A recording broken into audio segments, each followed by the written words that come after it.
ओम शांति। आज है 26 जनवरी 2023।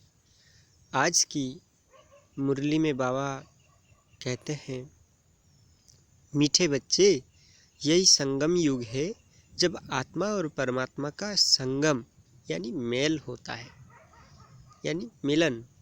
बाप बच्चों से मिलते हैं, बच्चे बाप से मिलते हैं।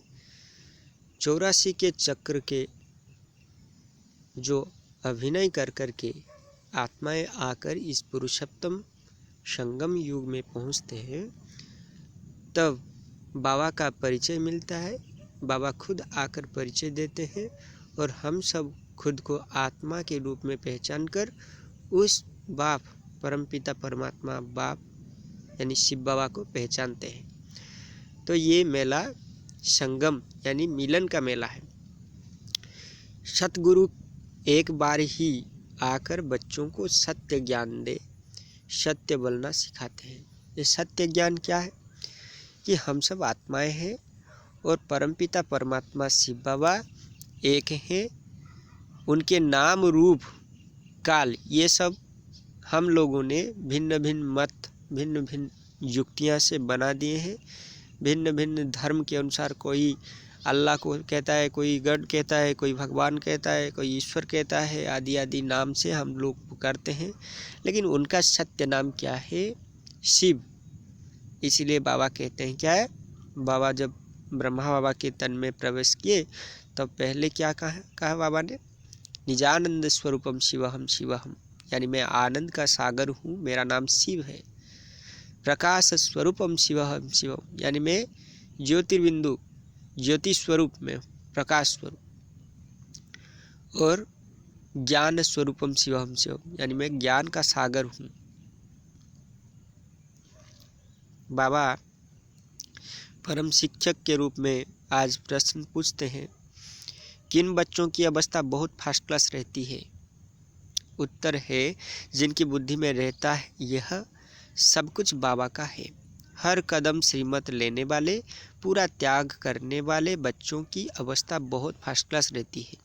यात्रा लंबी है, इसलिए ऊंच बाप की ऊंची मत लेते रहना है।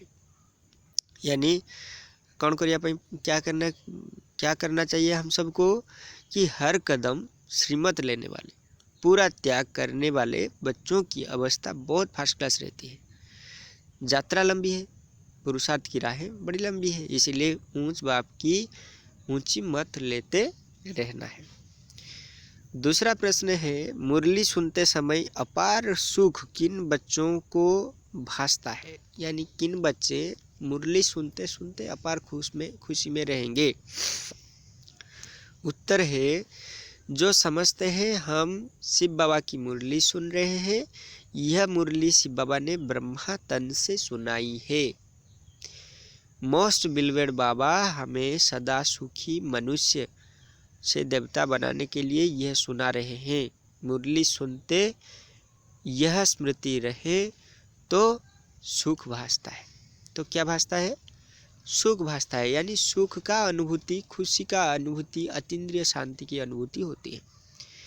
गीत है, प्रीतम आन मिलो, यानी भगवान आकर को हमें मिले हैं। प्रीतम आन मिलो। ओम शांति। यह दुनिया, यह दुखियों जिया तो दुखधाम में होता है। यह दुखियाँ जिया तो दुखधाम में होता है, यानी ये दुख में रहना तो दुखधाम में होता है, यानी दुख तो दुखधाम में ही प्राप्त होना है। सुखी जीवात्माएं सुखधाम में होती है। सुखधाम किसको कहा जाता है? वैकुंठ को सुखधाम कहा जाता है, यानी स्वर्ग को। सभी भक्तों का प्रीतम एक है, जिसको ही याद किया जाता है उनको प्रीतम कहा जाता है। याद करते हैं जब दुख होता है। ये कौन बैठ समझाते हैं? सच्चा सच्चा प्रीतम, सच्चा बाप, सच्चा टीचर, सच्चा सदगुरु।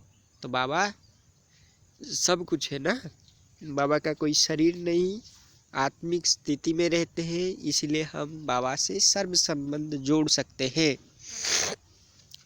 राम कृष्ण को हम लोग माँ नहीं कह सकते, क्योंकि वो पुरुष शरीरधारी है, लेकिन स्वयं परमात्मा जो परमपिता शिव बाबा वो निराकार स्वरूप में रहते हैं।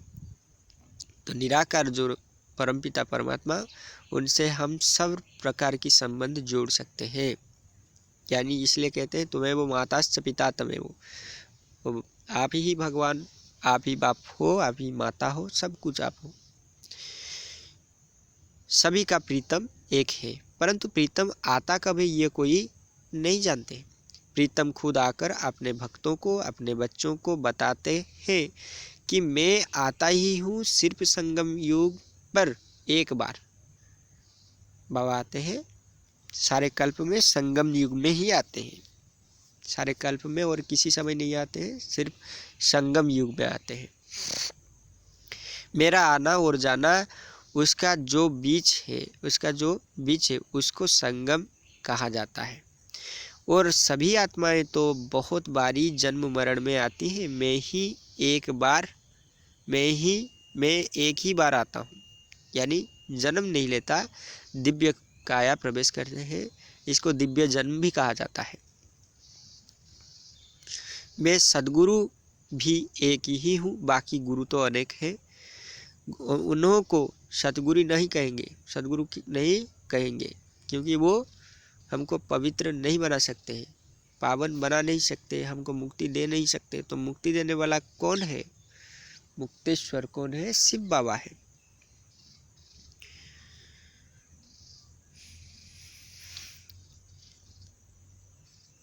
क्योंकि वो कोई सत्य नहीं बोलते, वो सत्य परमात्मा को जानते ही नहीं। तो वो जो परम ब्रह्म परमात्मा को जानते ही नहीं, तो वो सच कैसे बोलेंगे? जो सत्य को जान जाते हैं वो हमेशा सत्य बोलते हैं। वो सतगुरु है ही सच बोलने वाला, सच्चा सतगुरु, सच्चा बाप, सच्चा शिक्षक खुद आकर बताते हैं कि मैं संगम युग पर आता हूँ। मेरी आयु इतनी ही है जितना समय में आता हूँ, पतितों को पावन बनाकर ही जाता हूँ। जब से मेरा जन्म हुआ तब से मैं सहज राजयोग सिखाना आरंभ करता हूँ। यानी ब्रह्मा बाबा के शरीर में जब से बाबा आते हैं तब से वो राजयोग सिखाते हैं। फिर जब सिखाकर पूरा करता हूँ तो पतित दुनिया विनाश को पाती है और मैं चला जाता हूँ। बस मैं इतना ही समय आता हूँ। शास्त्र में तो कोई टाइम है नहीं। शिव बाबा कब जन्म लेते हैं, कितना दिन भारत में रहते हैं, यह बाप स्वयं ही बैठ बताते हैं कि मैं आता ही हूँ संगम पर। सतयुग की आदि, संगम युग का अंत गया, मेरे आने की आदि, जाने की अंत। यानी बाबा कब आते हैं? जब कलयुग की विनाश की बेला, आखिरी समय आ जाता है, सतयुग की आरंभ की पहला समय जो 100 साल होता है, उसमें बाबा आते हैं, जिसको पुरुषोत्तम संगम युग कहा जाता है। बाकी मध्य में बैठ मैं राजयोग सिखाता हूँ। बाप खुद ही बैठ बताते हैं कि मैं इनकी ही वानप्रस्थ अवस्था में आता हूँ। किनकी वानप्रस्थ अवस्था में?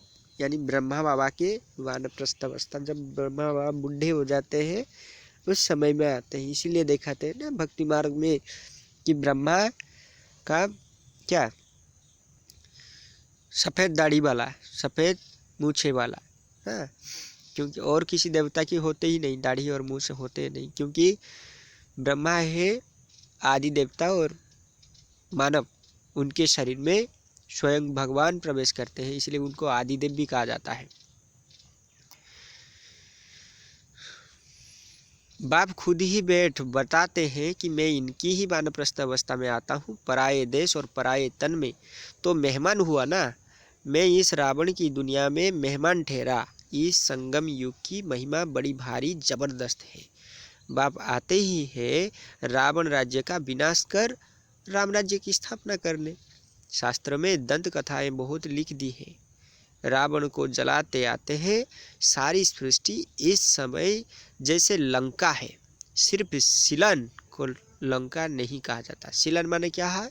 सीलन माना श्रीलंका। श्रीलंका का दूसरा नाम क्या है? सीलन। यह सारी सृष्टि रावण के रहने का स्थान है वह शोक वाटिका है। शोक वाटिका माने जिस वाटिका यानी जिस बाग में सिर्फ कष्ट ही कष्ट, दर्द ही दर्द, दुख ही दुख है, तो इसलिए शोक वाटिका कहा जाता है। सभी दुखी है। बाप कहते हैं मैं इसको अशक वाटिका अथवा हेवन बनाने आता हूँ, यानी सुख का बगीचा, सुख का बगिया बनाने आता हूँ। हेवन में सभी धर्म तो होते नहीं, वहाँ था एक ही धर्म जो अभी नहीं है। अब फिर से देवी देवता बनाने राजयोग सिखला रहा हूँ। तो स्वयं भगवान आकर हमें क्या बनाते हैं? देवी देवता बनाने के लिए वो आए हैं। सभी तो नहीं सीखेंगे, मैं भारत में ही आता हूँ, भारत में ही स्वर्ग होता है। क्रिश्चियन लोग भी हेवन को मानते हैं, कहते हैं left for heavenly award, left for heavenly award. God father के पास गया। किसके पास गया? भगवान के गोद में चला गया। कहते हैं ना परलोक हो गए, भगवान के पास चले गए। मेरे दादाजी ने शरीर छोड़ दिया, भगवान के गोद ले ली, ऐसे कहते हैं ना। तो गॉड फादर के पास गया। बाकी हेवन कोई थोड़े ही समझते हैं, कोई हेवन को जानते ही नहीं, कोई स्वर्ग कहाँ है, किस पर, ये सब समझते नहीं। समझते हैं कि ऊपर में है, लेकिन ऐसा कोई चीज़ है ही नहीं। इसलिए कहते हैं ना इधर ही स्वर्ग इधर ही नरक है। हेवन अलग चीज़ है। तो बाप समझाते हैं कि मैं कब और कैसे आता हूँ, आकर त्रिकालदर्शी बनाता हूँ। त्रिकालदर्शी और कोई होता नहीं। सृष्टि के आदि मध्य अंत को मैं ही जानता हूँ। अब कलयुग का विनाश होना है, आसार भी देखने में आ रहे हैं। समय वही संगम का है, एक्यूरेट टाइम कुछ नहीं कह सकते। बाकी हाँ, राजधानी पूरा स्थापना हो जाएगी, बच्चे कर्मातीत अवस्था को पाएंगे तो ज्ञान खत्म हो जाएगा, लड़ाई आरंभ हो जाएगी। मैं भी अपना पावन बनाने का पाठ पूरा करके जाऊंगा। देवी देवता धर्म स्थापना करना यह मेरा ही पाठ है। भारतवासी यह कुछ भी नहीं जानते। अब शिवरात्रि मनाते हैं तो जरूर शिव बाबा ने कोई कार्य किया होगा, उन्होंने फिर श्री कृष्ण का नाम डाल दिया है। यह तो कॉमन भूल देखने में आती है। शिव पुराण आदि किसी शास्त्र में भी यह नहीं है कि शिव बाबा आकर राजयोग सिखाते हैं। वास्तव में हर एक धर्म का एक एक शास्त्र है। देवता धर्म का भी एक शास्त्र होना चाहिए, परंतु उसका रचयिता कौन, इसमें ही मूंझ गए हैं।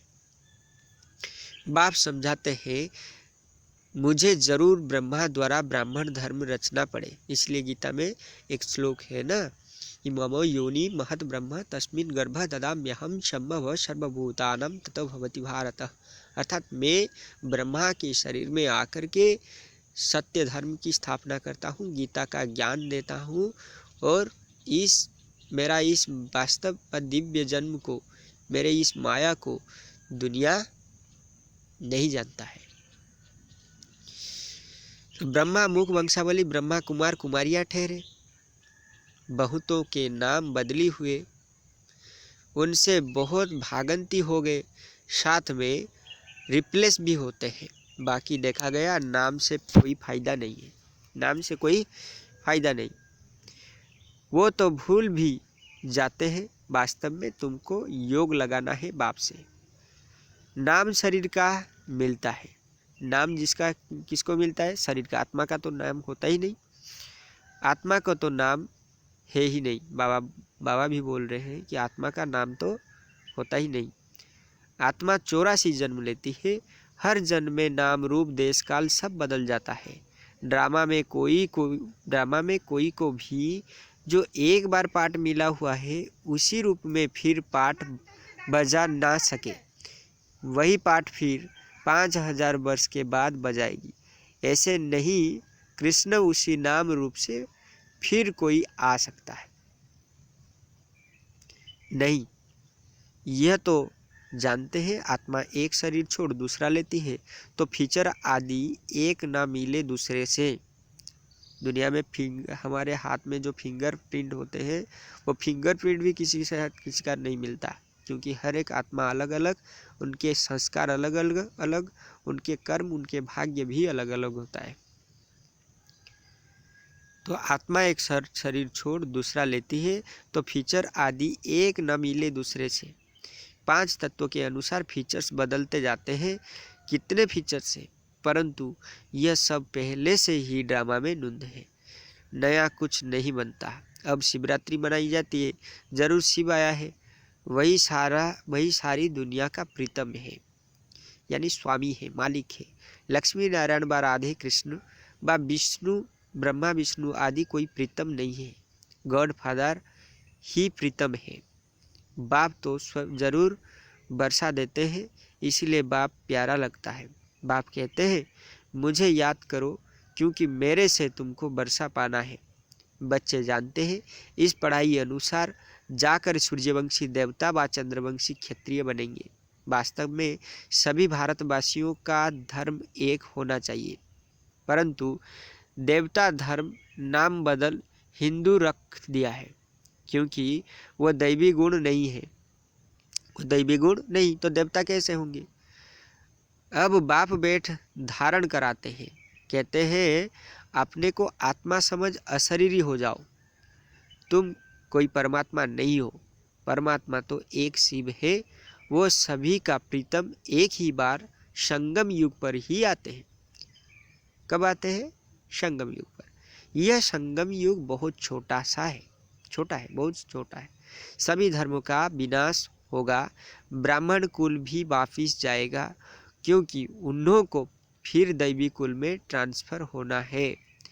वास्तव में यह पढ़ाई है सिर्फ भेंट की जाती है, वह विषय विकार है जहर, यह ज्ञान है अमृत।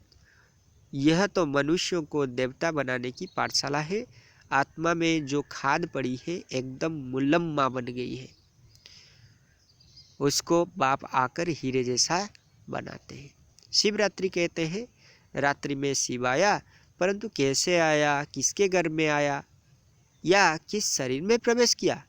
गर्भ में तो आते नहीं है, गर्भ में तो आते ही नहीं। इसलिए शिव को क्या कहा जाता है? शिव का दूसरा नाम शंभु है, यानी स्वयं भू, यानी जो खुद की सृष्टि करता है। उनके कोई पिता माता नहीं, परम पिता है, उनका कोई पिता नहीं होता है। उनके शरीर का लोन लेना पड़ता है, तो गर्भ में तो नहीं आएंगे, किसी के गर्भ में नहीं आएंगे, लेकिन शरीर में आएंगे। तो शरीर तो लोन लेना पड़ता है।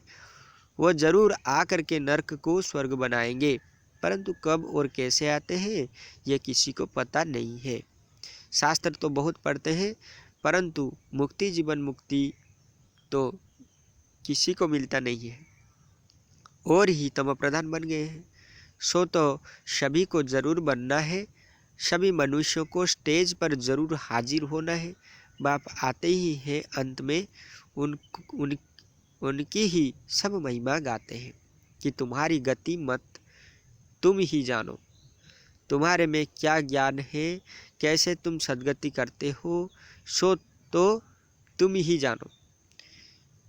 तो वह श्रीमत देने आएगा तो जरूर ना, तो वही जानते हैं, तो वही बताएंगे। परंतु कैसे आते हैं, किस शरीर में आते हैं, वो कोई जानते नहीं।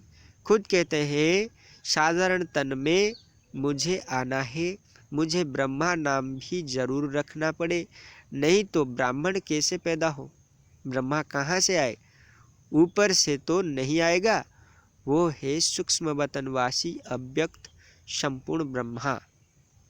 यहाँ तो जरूर व्यक्त में आकर रचनी पड़े।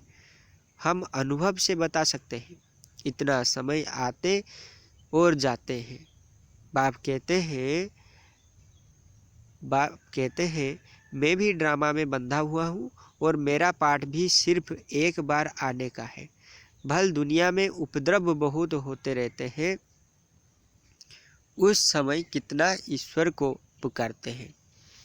इस समय क्या करते हैं? बाबा को सब लोग पुकारते हैं। उस समय कितना ईश्वर को पुकारते हैं, परंतु मुझे तो अपने समय पर ही आना है, और आता भी हूँ वानप्रस्थ अवस्था में। यह ज्ञान तो बड़ा सहज है, परंतु अवस्था जमाने में मेहनत है, इसीलिए कहेंगे मंजिल बड़ी ऊंची है। बाप नॉलेजफुल है तो जरूर उसने बच्चों को नॉलेज दी है। तब तो उनका गायन है, तुम्हारी गत मत तुम ही जानो। बाप कहते हैं, मेरे पास जो सुख शांति का खजाना है वो बच्चों को ही आकर देता हूँ। यह जो माताओं पर अत्याचार आदि होते हैं, यह भी ड्रामा में नूंद है। तब तो पाप का घड़ा भरेगा। कल्प कल्प ऐसे ही रिपीट होता है। यह बातें भी तुम अभी जानते हो, फिर भूल जाएंगे। यह ज्ञान सतयुग में होता नहीं, अगर होता तो परंपरा चलता। वहाँ तो प्रारब्ध है जो अभी के पुरुषार्थ से पाते हो। यहाँ के पुरुषार्थ वाली आत्माएं वहाँ होती है, दूसरी आत्माएं वहाँ होती नहीं। यानी जो आत्माएं यहाँ पुरुषार्थ करेंगे सतयुग में वही आएंगे, जिनको ज्ञान की दरकार रहे। दूसरी आत्माएं वहाँ होती नहीं, जिनको ज्ञान की दरकार रहे। यह भी जानते हैं कोई बिरला निकलेगा। ज्ञान योग धारणा सेवा की राहों में बहुत बिरले कोई आते हैं। बहुत अच्छा भी करेंगे, बहुत अच्छा करेंगे। यहाँ बहुत अच्छा जगह है, बहुत अच्छा ज्ञान है, बहुत अच्छी राह है, लेकिन कोई निकलेंगे बहुत कम ही। बहुत अच्छा भी करेंगे। समझो विलायत वाला कोई बड़ा आदमी निकलता है, समझता है, परंतु कहाँ भट्टी में रहेंगे, क्या समझेंगे, कहेंगे बात तो ठीक है परंतु पवित्र रह नहीं सकते। अरे इतने सब पवित्र रहते हैं, शादी कर इकट्ठे रहकर भी पवित्र रहते हैं, तो उन्हों को इनाम भी बहुत मिलता है। यह भी रेस है। उस रेस में फर्स्ट नंबर जाने से 4-5 लाख मिलेंगे। यहाँ तो 21 जन्मों के लिए पूरी राजाई मिलती है, कम बात है। यह मुरली तो सब बच्चों को पास जाएगी, टेप में भी सुन सकेंगे। कहेंगे शिव बाबा ब्रह्मा तन से मुरली सुना रहे हैं, अथवा बच्चियाँ सुनाएंगी तो कहेंगे शिव बाबा की मुरली सुनाते हैं, तो बुद्धि एकदम वहाँ जानी चाहिए। वह सुख अंदर में भासना चाहिए। मोस्ट बिलवेड बाबा हमको सदा सुखी मनुष्य से देवता बनाते हैं, तो उनकी याद बहुत रहनी चाहिए, परंतु माया याद को ठहरने नहीं देती। त्याग भी पूरा चाहिए। यह सब कुछ बाबा का है। यह अवस्था फर्स्ट क्लास रहनी चाहिए। बहुत बच्चे हैं जो श्रीमत लेते रहते हैं, श्रीमत में जरूर कल्याण ही होगा। मत भी ऊंची है, यात्रा भी लंबी है, फिर तुम इस मृत्युलोक में नहीं आएंगे, सतयुग में ही अमरलोक। उस दिन बाबा ने बहुत अच्छी रीति समझाया कि वहाँ तुम मरते नहीं हो, खुशी से पुराना चला बदल नया होता है, नया लेते हो। सर्प का मिसल तुम्हारे लिए है, भ्रमरी का भी तुम्हारे ऊपर मिसाल है, कछुए का भी तुम्हारा मिसल है। सन्यासियों ने तो कपी की है, भ्रमरी का मिसाल अच्छा है। विष्टा के कीड़े को ज्ञान की भू भू कर परिस्थानी परिज्यादा बनाते हो। अभी पुरुषार्थ अच्छी तरह करना है, ऊंच पद अथवा अच्छा नंबर लेना है तो मेहनत भी करनी है। भल धंधा आदि भी करो, वो टाइम छूट है, फिर भी टाइम बहुत मिलता है। अपना योग का चार्ट देखना चाहिए, क्योंकि माया बहुत विघ्न डालती है। बाबा बच्चों को बार बार समझाते हैं, मीठे बच्चे भूले चुके भी ऐसे मोस्ट बिलवड़ बाप का साजन को फारकती शल, यानी कभी कोई ना कोई देवे, इतना महामूर्ख कोई ना बने। परंतु माया बना देती है। अब आगे चलकर तुम देखेंगे जो कुर्बान जाते थे वही अच्छी सर्विस करते थे, उन्हों का भी माया क्या क्या हाल कर देती है, क्योंकि श्रीमत छोड़ देते हैं। इसलिए बाबा कहते हैं ऐसा बड़े ते बड़ा महामूर्ख नहीं बनना। अच्छा, मीठे मीठे सिकिलत बच्चों प्रति माता पिता बाप दादा का याद प्यार और गुड मॉर्निंग। रूहानी बाप की रूहानी बच्चों को नमस्ते। फिर हम रूहानी बच्चों की रूहानी बाप दादा को भी पद्मा पदम गुना याद प्यार, गुड मॉर्निंग और नमस्ते नमस्ते नमस्ते। ओम शांति। धारणा के लिए मुख्य सार। पहला पॉइंट है, बाप द्वारा जो सुख शांति का खजाना मिला है वो सबको देना है। ज्ञान से अपनी अवस्था जमाने की मेहनत करनी है। दूसरा पॉइंट है, दैवी गुण धारण करने के लिए देहभान को भूल अपने को आत्मा समझ अशरीरी बन एक प्रीतम को याद करना है। वरदान है, विशेषता का बीज द्वारा संतुष्टता रूपी फल प्राप्त करने वाली विशेष आत्मा भवो। विस्तार है, इस विशेष युग में विशेषता का बीज का सबसे श्रेष्ठ फल है संतुष्टता। संतुष्ट रहना और सर्व को संतुष्ट करना, यही विशेष आत्मा की निशानी है।